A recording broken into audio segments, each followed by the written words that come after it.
Hey folks, welcome to the warm-up, the short sharp data pack to get you all set for all the stats and data you need for Leeds' next game, and that's on Saturday 12:30 against Preston North End. We will cover the form guide for both sides coming into this game, key form home and away for both teams, team news as well as likely duels, battles and players to watch out for coming into the game today. Leeds will kick off on Saturday morning at 12:30 or Saturday afternoon, whichever way you want to look at it, knowing that a win will be enough to keep Leeds United top of the table. But if they don't get a win, they will know what is needed in that game, as Burnley will kick off against Norwich on Friday night. Sheffield United kick off at the same time as Leeds United, so we'll be keeping an eye on those two games side by side as they take on Leeds' final day opponents, Plymouth Argyle. With 5 games to go in the championship season, it feels like the pressure is starting to get to all the sides just a little bit. There's a couple of creaks around the edges. Sheffield United coming off the back of 2 consecutive losses, and Burnley having a little bit of a wobble in their last game, although a Burnley wobble just represents itself as a draw. But form is an important factor at this point of this season.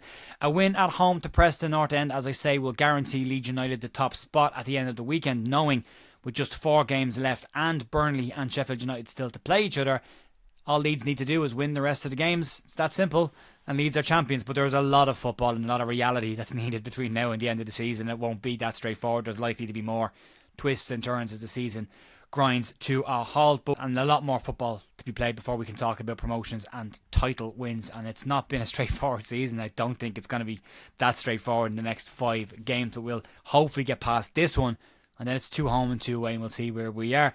From a form guide perspective, we'll start there and we'll look at the home side for this game, which is Leeds United kicking off. And Leeds' last 5 games, 3 draws, 2 wins, and staying top of the league at the time of recording on goal difference. Preston North End 16th in the table, 3 draws, 1 loss and 1 win in their last 5 games. From a key form perspective, so looking at Leeds United's home form and looking at Preston North End's away form, it makes interesting viewing. Leeds are still the best side in the division in the home form table, 15 wins from 20 home games, and just that 1 defeat earlier on this season. The last 5 games, Leeds have won 3, drawn 2, and a draw the last time out is the one that's just irking everyone just a little bit, and we'd like to see that rectified against Preston on Saturday at 12:30. From a Preston's away form perspective, they sit 18th place in the away table, 3 wins in 20 away games all season, losing 10 of them. They've lost 50% of all of their away games this season. They've scored 18 goals in 20 away games and conceded 31. In their last 5 away games for Preston North End, 3 losses, 1 draw and 1 win, and they haven't won on the road in any of their last 4 games. So if you're looking at form, you'd fancy Leeds on that, but we know in recent weeks form has pretty much gone out the window. And as I say, form is important at this time of the season, but unfortunately form at this point of the year tends to get thrown out the window. And as we've been saying for a couple of weeks now, it's all about points over performances for Leeds at this point of the season. From a team news perspective coming into the game, we'll start off with Leeds United. There's a couple of bad news bits for Leeds in this game. Leeds will be without Pascal Struijk for the remainder of this season after a foot fracture was confirmed. Daniel Farke in his press conference today saying that Struijk will likely be out for 10 weeks. No surgery needed, which is a positive, but it does mean that Pascal Struijk won't be available again until pre-season starts for the next campaign.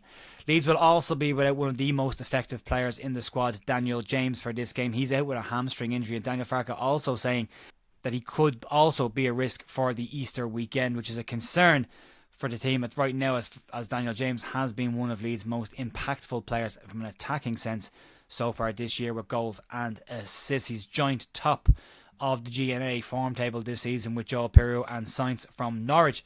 Sam Chambers will also be out of selection for this game as well. He has glandular fever, which is an unfortunate illness to pick up, and he will miss at least 6 weeks with that. And then Patrick Bamford could be in line for 90 minutes after Daniel Farke has confirmed he's gotten through training this week. So we'll come back to Pat in a few minutes when we start talking about key players for this game.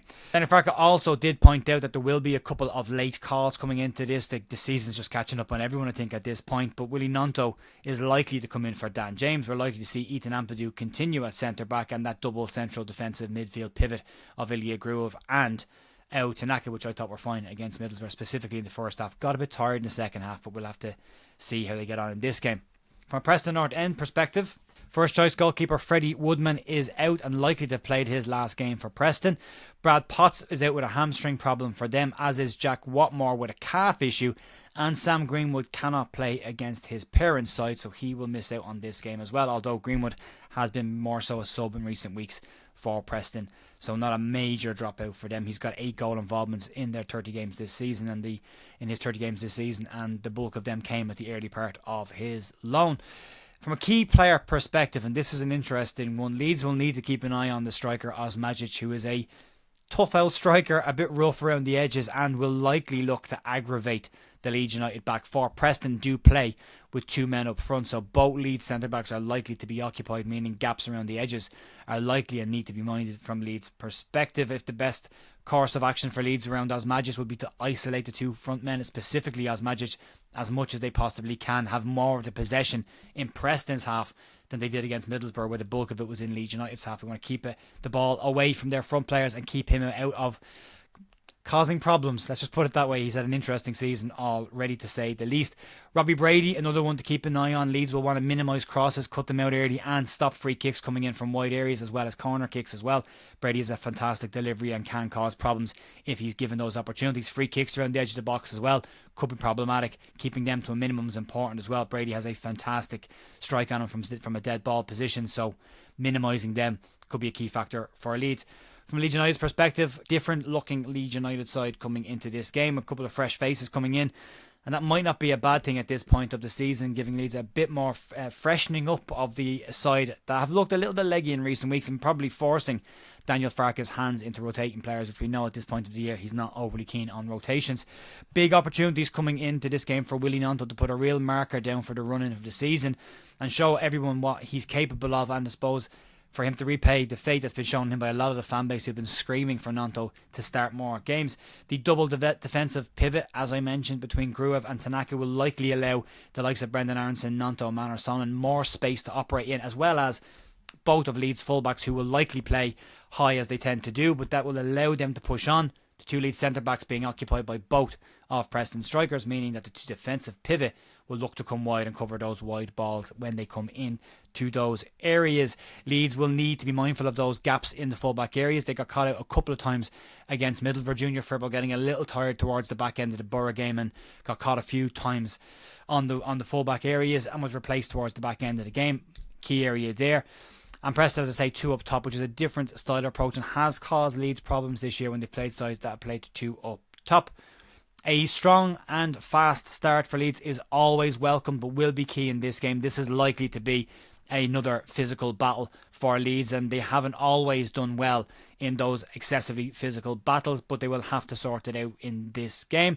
The Welsh triangle of Joe Rodon, Ethan Ampadu and Carl Darlow, they all know each other really, really well at this point. They've had some good performances already. Ethan Ampadu, excellent against Middlesbrough, specifically coming out with the ball from the back and finding those angled passes in behind the fullbacks for the 2 Leeds wide men, and something he can be very good at as a central defender that he's not as adept at as a central midfielder is switching the play really quickly, and when Leeds need to get the ball out to the far side, he can do that and has done it very, very effectively. So we want to see more of that from Ethan Ampadu. Quick coming out with the ball, get those balls into space, and let the wide players do the damage. The other big question coming into the game will be Joel Piroux or Patrick Bamford. Daniel Farke confirming that Patrick Bamford is available, and he was impressed with his 2 cameos, and I think a little bit of calming down is needed on Pat Bamford right now. Everyone's getting very excited, and we've seen people get excited about certain players this year already who didn't really deliver when the time came. Paz had 2 very, very strong cameos, but they were both cameos, and that should be pointed out. Whether he gets the same impact from the start remains to be seen, but I personally do think he'll go with Bamford up front for this game. From a score prediction, I'm thinking 3-1 for Leeds. A strong performance would be nice from Leeds. 3-0 would be even better. Leeds getting back-to-back and consecutive clean sheets at this point of the season would be a real morale booster for the team, and maybe show the other teams that are in the mix that Leeds are firing on all cylinders at both ends of the park. From a lineup perspective wise, I think it kind of picks itself with maybe one question mark. I think it's going to be Carl Darlow in goal, the fullbacks of Jayden Bogle and Junior Firpo, centre-backs of Rodon and Ampadu, that midfield double pivot of Gruev and Tanaka, and then your 3 players behind the striker would be, for me, Nonto, Aronson and Solomon, and I think he's going to pick Patrick Bamford. This isn't the team I would pick, but this is the team I think that Daniel Farke will pick coming into the game. I'd love to know your score predictions for this game down below, as well as your lineup predictions. No sneaky ones coming in after the game has kicked off though. Keep it clean. We'll see what he does, we'll see what he goes with, but we are very much getting into squeaky bum time and the really, really important part of the season where Leeds will need to start clocking up some big wins just to calm everybody down. We're nearly there, and if everyone just continue, if Leeds just match the results for the remainder of the year, then we're there. But as I say, a lot of football to be played and a lot of drama I'm sure to unfold before the season is over. But that will be it for me today, folks. We are over on bigup.com for the watch along for the 12:30 kickoff between Leeds United and Preston. You can join me there if you want to have a chat and a bit of a commentary over there.